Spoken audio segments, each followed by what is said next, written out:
WTIM. It is time now for the WTIM Morning Show. I'm your host, Tim Zalabak. Thank you all for tuning in today. And also thanks so much to our live stream sponsors, People's Bank and Trust, where they put people first, and Landmark of Taylorville, where you always do better with Landmark, where you're streaming live on Facebook at Taylorville Daily News and on YouTube at WTIM TV. On the phone line, we have Jack Myers, Public Affairs Specialist with the Social Security Administration. Jack, how are you today? I'm doing well, Tim. How are you? Doing super well, and thank you for taking the time once again this month. Social Security and the Social Security income, the program is celebrating a big milestone this year. Talk to us about that. Yeah, Tim. So actually, it's our SSI, the Supplemental Security Income Program. We are celebrating 50 years of administering the SSI program this year. It was actually signed by President Nixon back in 1972. Wow. But the reason we're saying 50 years is because we didn't start paying the first SSI payments until January of 1974. Back then, there were about 4 million people who were receiving SSI payments. And initially, as it is today, the goal of the SSI program was to provide assistance to aged, blind, and individuals with disabilities who had very limited income and resources. Mm-hmm. So, kind of fast forward today, 50 years later, the SSI program remains a lifeline by providing cash assistance to about 2% of the U.S. population, about 7.5 million people. So we're up from 4 million initially back 50 years ago to about 7.5 million now. And that's going to include, of course, people with limited income and resources, because that's one of the requirements for the SSI program. But in that 7.5 million, there are nearly 1 million low-income children with disabilities. So, the program really is a lifeline for folks. It's going to help pay for basic things like rent, food, clothing, medicine. So, really something to help out people who need it the most. Yeah, absolutely. And I was going to ask, well, what types of funds are provided for things like SSI, and you said it right there, the basic needs: rent, food, clothing, medicine. I'm really glad medicine has worked in there. Was that part of it in the 50 years ago? Was all that really worked in? Yeah, and it's not really earmarked for any of those things. It's just the money that people can use for those things. It's kind of the general idea. It's right now it's $943 a month is the federal benefit limit for SSI. So, it's not a ton of money, relatively speaking, but it's money that helps people with those basic things. And they don't necessarily have to use it on those things I mentioned, but it's just kind of the idea. That's what it's for, is to help them meet those most basic needs. And really just try to help people who are dealing with extreme poverty. And, it helps them support themselves. And then it also helps alleviate financial burdens that would otherwise be placed on other family members, because, that's what we do, right? If our family members are in need, we're going to help them out, and sometimes at our own expense. And I mean that in the collective our, people will look out for their family members. And so hopefully, this SSI program does help alleviate some financial burden on other family members. Yeah, that extra cash you mentioned there with that exact figure, that can really be the difference for a lot of families out there month to month. So I'm sure that you said it is earmarked for whatever they need, but absolutely that can really be the difference. Talk to me about eliminating barriers. What is the Social Security Administration doing now, or what do they look to do to just improve SSI program altogether?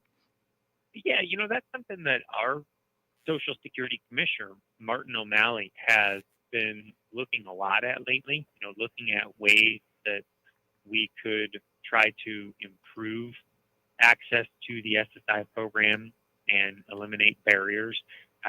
Things like expanding the definition of a public assistance household or a full public assistance household. And, some of those things get into technicalities that we don't necessarily need to get too deep into today. But I think the important takeaway here is that, the person at the top of our agency, our Commissioner, Martin O'Malley, is very interested in trying to help people by eliminating these barriers. And a lot of the information on the program and in addition to what changes are being made, can be found on our website. So if you want to go there, it's ssa.gov. You can go to ssa.gov/SSI for specific information about the SSI program, to learn who might qualify, if you might qualify or a family member might qualify.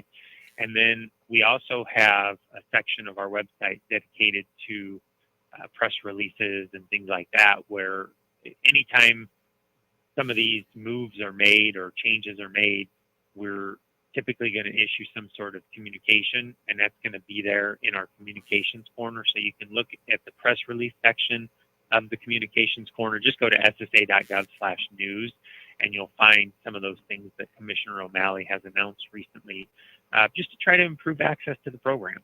Perfect. 2024 marking the 50th anniversary of the SSI program. Quick and easy links to follow there. www.ssa.gov/SSI to find out more there. Jack, let's talk a little bit about the 4th of July, this Independence Day month here. It's a little bit past, but you guys were celebrating over there with the Social Security Administration. Yeah, absolutely.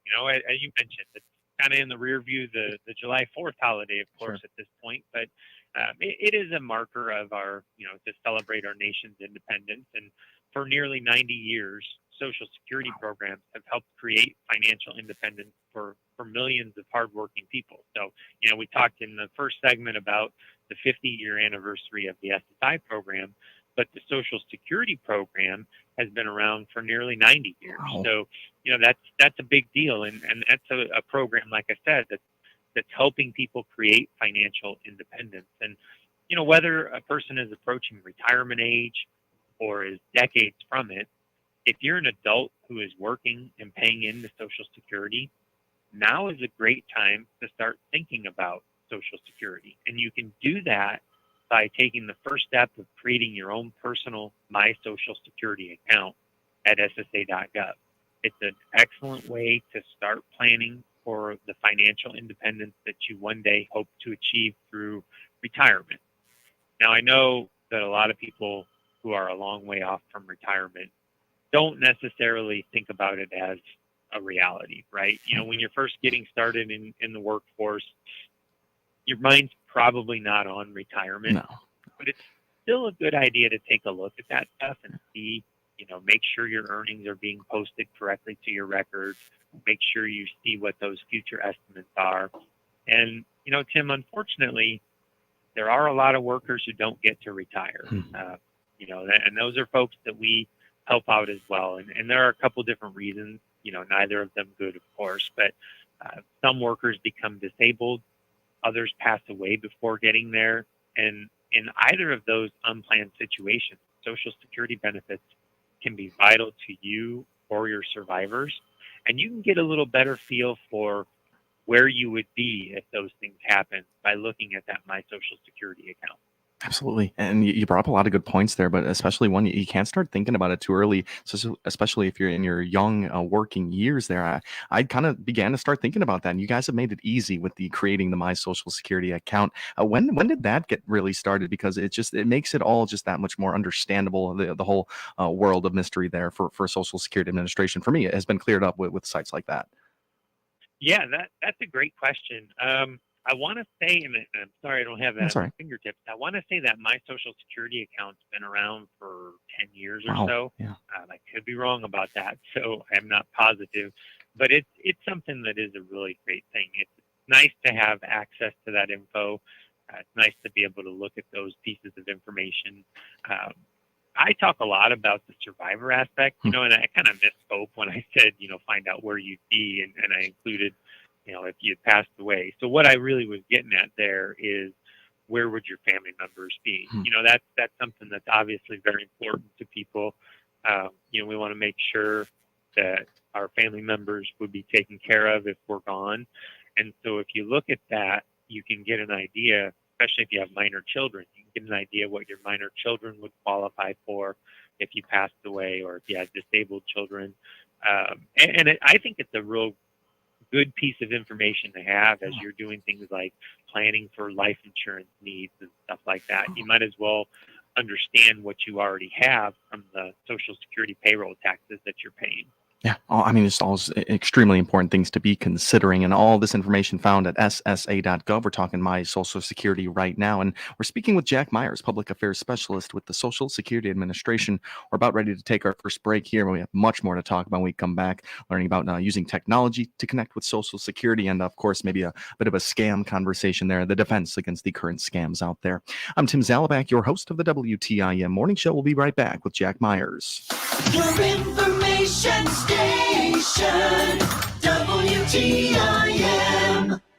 Could you use some extra cash in your savings account? Then you need to sign up for People's Bank and Trust Save by Spending Roundup program. I'm Mason Crow from People's Bank and Trust. Simply use your debit card like you always do, and we will round up your purchases to the next dollar. The extra change is then transferred to your savings account.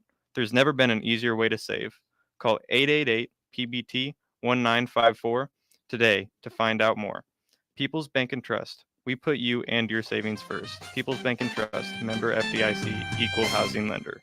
It's that time of year when the whole family is involved in lots of activities, from sports to family outings. That's why you need the nutrition farmer-owned Prairie Farms dairy products give you. Enjoy Prairie Farms lactose-free milk, including whole, 2% chocolate, and skim, with calcium added. And how about Prairie Farms Dairy Low Fat and their new lactose-free cottage cheese, or Prairie Farms yogurt for that snack or salad? Give your body what it needs in vitamins, minerals, and taste with farmer-owned Prairie Farms dairy products.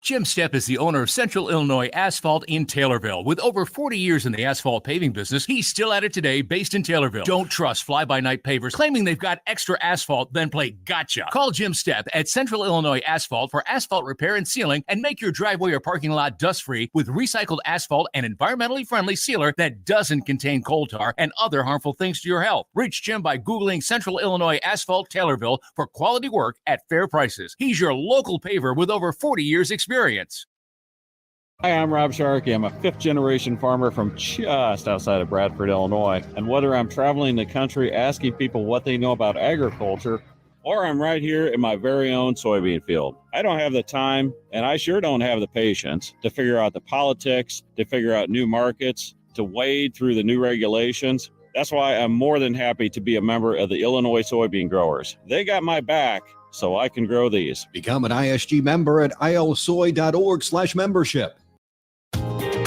The Cardinals Hall of Fame and Museum is the official home of Cardinals history. For those who want to be a part of one of the sport's greatest collections in the world, museum membership is the way to go. Cardinals Museum membership provides unlimited admission for 1 year, exclusive Hall of Fame bobbleheads, discounts, ticket offers, and more, in addition to supporting exhibit design and artifact restoration. There are a variety of membership levels, including our ultimate level of membership. For more info and to join, go to cardinals.com/membership. With over 8 hours a day of agriculture programming weekdays and 2 hours on Saturdays, WTIM AM, FM, and online is your ag information station. Listen by tuning in on air or online, and listen to WTIM Ag podcasts anytime. I'm Perry Stanfa, owner of Central Illinois Truck Service in Greenville. Our certified diesel engine technicians serve customers all over the area. Connect with us by clicking our icon at TaylorvilleDailyNews.com. Your information station, WTIM. Welcome back into the WTIM Morning Show, this time with Jack Myers, Public Affairs Specialist with the Social Security Administration. Thanks so much to our live stream sponsors, People's Bank and Trust, where they put people first, and Landmark of Taylorville, where you always do better with Landmark. In that first half, we talked about social SSI program reaching the 50-year anniversary mark, and then how the Social Security Administration celebrated their Independence Day out there. Let's talk a little bit about connecting with Social Security, because sometimes a phone call is not enough, but you guys have options for us, Jack. Yeah, that's right. We have a new, I'll say new-ish, way to conduct business with us. We're offering people the opportunity to use their own personal technology to connect with us. You know, we're always trying to figure out ways to make doing business with us easier, and this thing is what we're calling Social Security Video Connect. Nice. Basically, what it would be is an opportunity for you to do a video interview with us from your personal device, from your preferred location. So it's going to be available for a lot of different types of transactions that you're wanting to perform with us. A few examples would be if you need a replacement Social Security card that doesn't involve any kind of changes, so you're not changing your name or your date of birth. And if you're a U.S. citizen, you could do that through the video option. If you have a date of birth correction, you could do that if you're a U.S. citizen. Benefit application. So that's kind of a big one. If you're wanting to apply for retirement or survivors or disability benefits, you can do that through a video appointment. Redetermination. So if you're on that SSI program that we talked about in the first segment, we do have to do redeterminations from time to time. So we can do those over video. Overpayments, Medicare. So a lot of different options there. What you would need for that, Tim, is you're going to need either a computer, a tablet, or a smartphone with a webcam and internet access. And if you have those items, you can request a video appointment by calling your local Social Security office or our national 800 number. So just the same way you would schedule any type of appointment. You will be providing us with an email address so that we can send the link for the Microsoft Teams meeting, because that's how we'll conduct the interview, would be through Teams. And then whenever your appointment is scheduled at that time, you're going to need to connect to that Teams meeting at the link that we send you. If for some reason you have problems connecting to the Teams meeting, then you'd want to give us a call to reschedule, because if you're not able to get in there, then we wouldn't be able to hold the meeting. But I think, we've all kind of grown more comfortable with these types of meetings over the past several years. So if that works for you and it's something you're interested in, you can ask for it. If it's not something you're interested in, then we can do just a regular telephone appointment, or you could come into the office. We don't do a lot of in-person appointments these days. We do most of them over the phone, but you do have this video option as well. And you can walk into the office without an appointment for certain types of business. So great to hear that Social Security has kept up past COVID. I'm very familiar with online classes through Microsoft Teams, so that's making a whole lot of sense to me. So, but that whole part right there, has anyone been experiencing problems? Because there are a few steps there, and I'm sure if you do want the video conference call, you might be at an older age where you do want that face-to-face contact. So, is there a place online where they can have step-by-step directions to get this?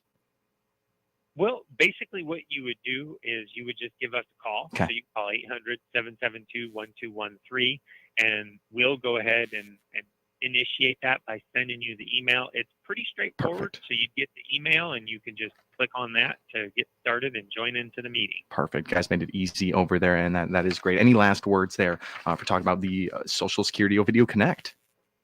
Well, just a reminder that it's just an option. Yeah. Nobody's going to be required to do that. So if that's not your cup of tea, don't worry. You won't have to do it. Okay, perfect. Now we got 2 minutes left, Jack, and we're talking about defending against scammers. What's been the conversation these past couple of months? What's popular right now? Well, unfortunately, it's kind of the same things. If they keep coming at you, they're trying to get your money, your information.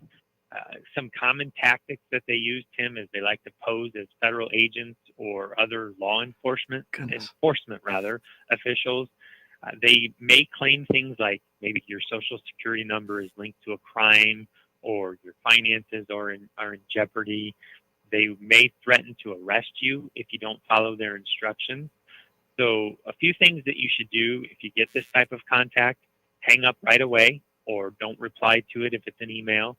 Never give personal information or payment of any kind. If they claim to be from Social Security, you could report that scam to our Office of Inspector General at oig.ssa.gov. That way we can try to shut them down. If you're trying to identify if a contact is a scam, remember, we'll never do things like threaten you with benefit suspension, arrest, or other legal action. We're not going to promise you a benefit increase or other assistance in exchange for payment. We're not going to require payment by retail gift card, cash, wire transfer, internet currency, and we're not going to demand secrecy from you. So if they're trying to do those sorts of things, those should all be red flags, and you should know those are things we would not do. Absolutely. What I was going to say there with red flags, you named off so many right there that the Social Security Administration will just never do. And thank you, Jack. We are totally out of time, but thank you for working that last conversation in there. My pleasure. Thanks for having me on. Without a doubt. Jack Myers, Public Affairs Specialist with the Social Security Administration. This has been the WTIM Morning Show. The Big 870 WTIM Assumption Taylorville, 96.1 W241 CF Taylorville, 107.